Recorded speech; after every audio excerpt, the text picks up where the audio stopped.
Ada begitu banyak jalan di dunia ini. Ada yang lurus, ada yang berliku, ada yang sunyi, dan ada yang ramai. Setiap manusia berjalan di jalannya masing-masing. Mencari arti, mencari makna, mencari arah pulang, dan di antara langkah-langkah itu, seringkali ada pertanyaan yang terus bergema di dalam hati kita. Apakah jalan yang kupilih ini benar-benar akan membawaku menuju Tuhan? Hidup ini, sadar atau tidak, pada dasarnya adalah sebuah perjalanan spiritual. Kita semua sedang berjalan, bergerak dari kegelapan menuju cahaya, dari ketidaktahuan menuju pengetahuan, dari ego yang membelenggu menuju keheningan jiwa yang membebaskan. Setiap agama, setiap keyakinan yang ada di dunia ini, pada hakikatnya adalah peta dan jalan yang ditawarkan untuk menuntun manusia pulang kepada Sang Sumber, Sang Pencipta. Ada yang menempuh perjalanan itu dengan khusyuknya doa. Ada yang menempuhnya dengan dalamnya meditasi. Ada pula yang menempuhnya melalui pelayanan kasih kepada sesama. Dan ada yang menemukannya dalam keheningan batin yang sunyi. Jalan-jalan ini tampak berbeda dari luar, punya ritual dan cara yang tak sama. Namun sayangnya, justru disinilah banyak di antara kita yang berhenti. Kita terpaku pada bentuk luarnya, pada bendera, simbol, dan perbadan-perbadan yang kasat mata. Kita lupa bahwa agama bukanlah tujuan akhir itu sendiri, melainkan jalan yang seharusnya membawa kita kepada Tuhan.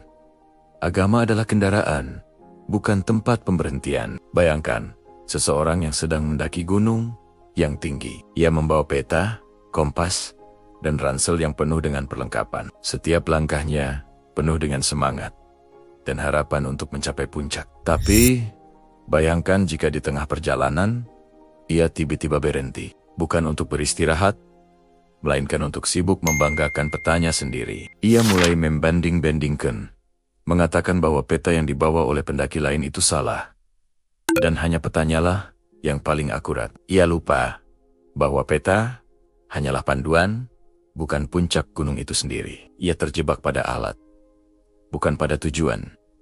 Begitulah gambaran manusia dengan agamanya. Banyak yang berhenti di papan petunjuk, namun belum benar-benar berjalan menuju puncak kesadaran. Kita saling berdebat tentang siapa yang paling benar, siapa yang paling suci, siapa yang paling layak masuk surga. Padahal, kebenaran sejati tidak butuh pembelaan. Kebenaran itu seperti cahaya. Cahaya tidak perlu bersusah payah menyingkirkan gelap, agar ia bisa tetap bersinar. Dimanapun cahaya itu hadir, kegelapan akan menyingkir dengan sendirinya. Kebenaran sejati hanya perlu dirasakan, bukan diperdebatkan. Tuhan itu maha luas, melampaui segala keterbatasan. Tuhan tidak pernah memilih satu nama, satu bahasa, atau satu ritual saja. Ia bisa disebut Allah oleh seorang Muslim, Yahweh oleh seorang Yahudi, Brahman oleh seorang Hindu, Sang Hyang Widi oleh masyarakat Bali, atau sekadar disebut cinta oleh mereka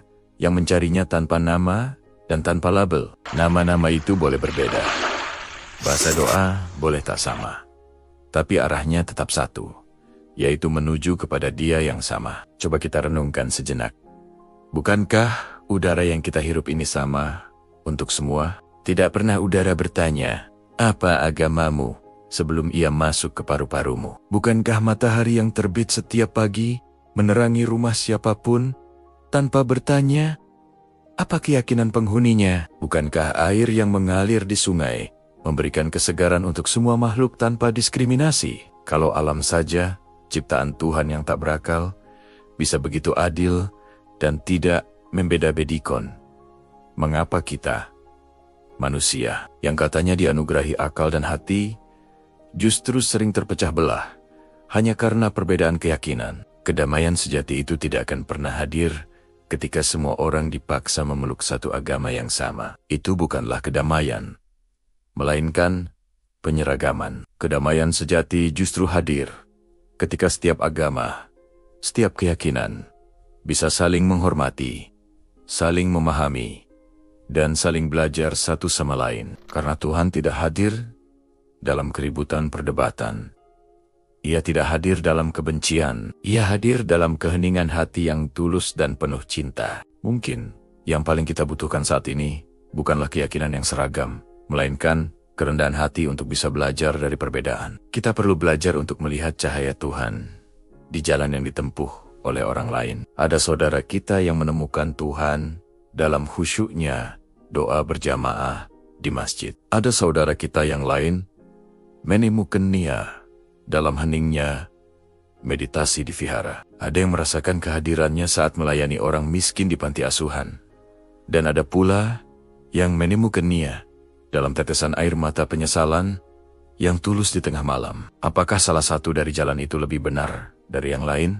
Tentu tidak. Karena setiap jalan yang ditempuh dengan hati yang tulus, dengan niat yang murni untuk mendekatkan diri kepada Sang Pencipta, akan selalu berujung pada cahaya kasih Tuhan yang sama. Tuhan melihat ketulusan hati, bukan kemasan ritualnya. Coba bayangkan sejenak sebuah dunia di mana setiap orang menghormati cara orang lain beribadah. Sebuah dunia di mana tidak ada lagi ejekan, penghinaan, atau klaim kebenaran tunggal yang merasa paling superior. Bayangkan sebuah dunia di mana lantunan doa, alunan zikir, nyanyian suci di gereja, dan getaran mantra di pura, semuanya tidak lagi saling bersahutan untuk membuktikan siapa yang paling merdu, melainkan menyatu, bergema menjadi satu lagu yang indah. Sebuah lagu universal yang disebut kedamaian. Indah sekali, bukan? Pada akhirnya, kita semua hanyalah pejalan. Kita adalah para musafir di jalan panjang menuju rumah sejati kita, yaitu Tuhan. Dalam perjalanan ini, kadang kita tersesat, kadang kita berhenti sejenak karena lelah. Kadang kita bingung dan lupa arah. Tapi percayalah, kasih Tuhan itu selalu ada. Selalu menuntun kita, seperti cahaya lentera yang tak pernah padam di kejauhan. Ia selalu memanggil kita untuk kembali pulang. Maka dari itu, jangan pernah merasa paling dekat dengan Tuhan, atau merasa jalanmu adalah satu-satunya yang benar. Karena seringkali, semakin kita merasa mendekat kepadanya, semakin kita sadar betapa sedikitnya yang kita ketahui tentang Dia yang maha tak terbatas. Kita tidak akan pernah bisa benar-benar tahu siapa Dia. Kita hanya bisa merasakan kehadiran Dia melalui kasih, melalui kebaikan yang kita tebar, dan melalui kerendahan hati kita di hadapan sesama makhluk. Dan mungkin suatu saat nanti, ketika kita semua sampai di puncak kesadaran itu, Tuhan akan tersenyum lembut dan berkata, "Kalian semua datang kemari melalui jalan yang berbeda-beda, tapi aku adalah tujuan yang sama untuk kalian semua." Ketika semua jalan memang menuju Tuhan, maka tidak ada lagi alasan untuk kita saling menjauh, saling membenci. Yang berbeda bukanlah arah tujuan kita, tapi hanya cara kita melangkah. Tuhan tidak melihat apa nama jalan yang kita tempuh, melainkan seberapa banyak cahaya kasih yang kita sebarkan di sepanjang perjalanan itu. Karena pada akhirnya, kita semua akan tiba di satu tempat yang sama, di hadapan Sang Pencipta yang Maha Cinta. Dan kini, sebelum video ini berakhir, izinkan aku bertanya padamu sebuah pertanyaan untuk kita renungkan bersama. Apakah jalan yang kamu tempuh hari ini benar-benar membawamu semakin dekat kepada Tuhan, atau justru hanya membuatmu semakin jauh dari sesama manusia? Tuliskan renunganmu di kolom komentar di bawah, karena mungkin dari perbedaan jawaban kita akan menemukan satu cahaya kebenaran yang sama. Semua jalan menuju Tuhan. Mari kita berjalan bersama dengan hati yang damai. Terima kasih sudah menonton. Sampai jumpa di video selanjutnya.